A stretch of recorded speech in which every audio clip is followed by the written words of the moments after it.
तो hello everyone, कैसे हैं आप सब। आई होप कि सब स्वस्थ होंगे, मस्त होंगे और अपनी पढ़ाई में व्यस्त होंगे। तो बेटा आ गई है सीआरपीएफ में एक नई भर्ती। तो बात करते हैं सीआरपीएफ नई भर्ती 2023 की। तो यहाँ पे जो पोस्ट है वो है 9212 पोस्ट। जी हाँ, 9212 पोस्ट।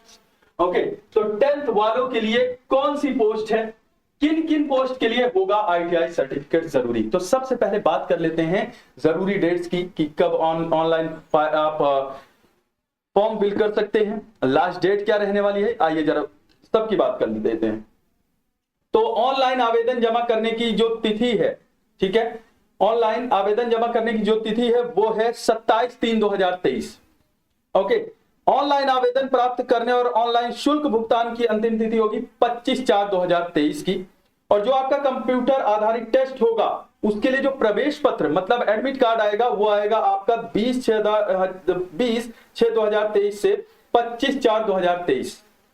ठीक है, कंप्यूटर आधारित टेस्ट की जो नियम तिथि होगी वो होगी 1/7/2023 से 13/7/2023 के बीच में।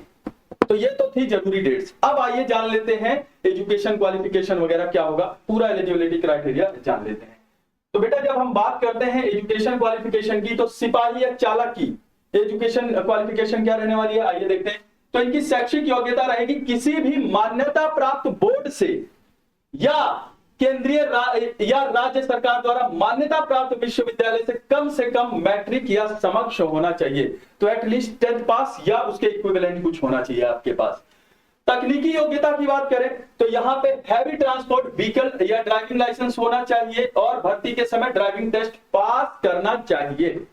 ठीक है, सिपाही मोटर वाहन मैकेनिक की शैक्षिक योग्यता और तकनीकी योग्यता की बात करें तो यहाँ पे जो शैक्षिक योग्यता है किसी भी मान्यता प्राप्त बोर्ड से 10+2 परीक्षा प्रणाली में कम से कम मैट्रिक या 10वीं कक्षा उत्तीर्ण या उसके समक्ष होना चाहिए, उसके इक्विवेलेंट होना चाहिए। तकनीकी योग्यता की बात करें तो बेटा राष्ट्रीय या राज्य व्यवसायिक प्रशिक्षण परिषद द्वारा मान्यता प्राप्त या किसी मान्यता प्राप्त संस्थान से मोटर वाहन मैकेनिक में 2 वर्ष का औद्योगिक परीक्षण संस्थान आईटीआई प्रमाण पत्र संबंधित ट्रेड में 1 वर्ष का व्यवहारिक अनुभव होना चाहिए। मतलब आपके पास आईटीआई सर्टिफिकेट भी होना चाहिए। किस चीज के लिए, सिपाही मोटर वाहन या मैकेनिक के लिए। ठीक है, मोटर वाहन मैकेनिक के लिए तो क्या होना चाहिए, आईटीआई होना चाहिए। बात समझ आई कि नहीं आई। आईटीआई सर्टिफिकेट आपका जरूरी है इस वाली पोस्ट के लिए। ठीक है, अथवा किसी मान्यता प्राप्त संस्थान से मैकेनिक मोटर वाहन ट्रेड में राष्ट्रीय राज्य शिक्षता प्रमाण पत्र और संबंधित ट्रेड में 1 वर्ष का व्यवहारिक अनुभव होना चाहिए। मतलब 1 साल का आपके पास क्या होना चाहिए, एक्सपीरियंस भी होना चाहिए प्लस आईटीआई सर्टिफिकेट भी होना चाहिए। ऑलराइट, चलिए अब बात करते हैं आगे की।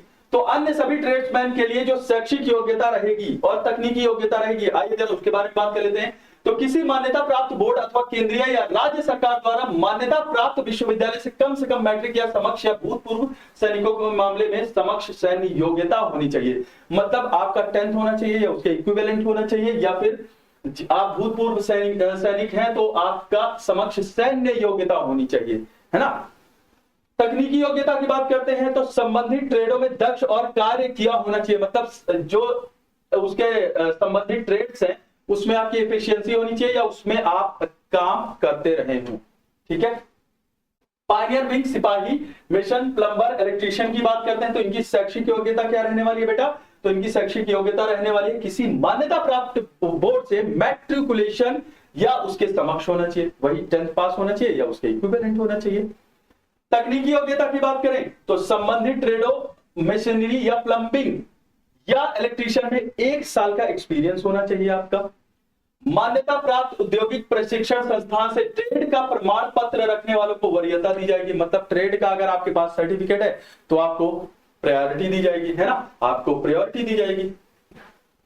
तो ये तो पूरी की पूरी एलिजिबिलिटी क्राइटेरिया है और पूरा का पूरा ये प्रोसेस है। तो आई होप कि आपको ये समझ आ गया होगा। तो ऐसे ही कुछ जानकारी के लिए हमारे रिजल्ट ग्रुप पे आप बने रहिए। ऐसे ही बहुत सारी वीडियोस, बहुत सारी इंफॉर्मेशन हम लेके आते रहेंगे। तो तब तक के लिए अपना ख्याल रखिए। Thank you so much, good bye, जय हिंद।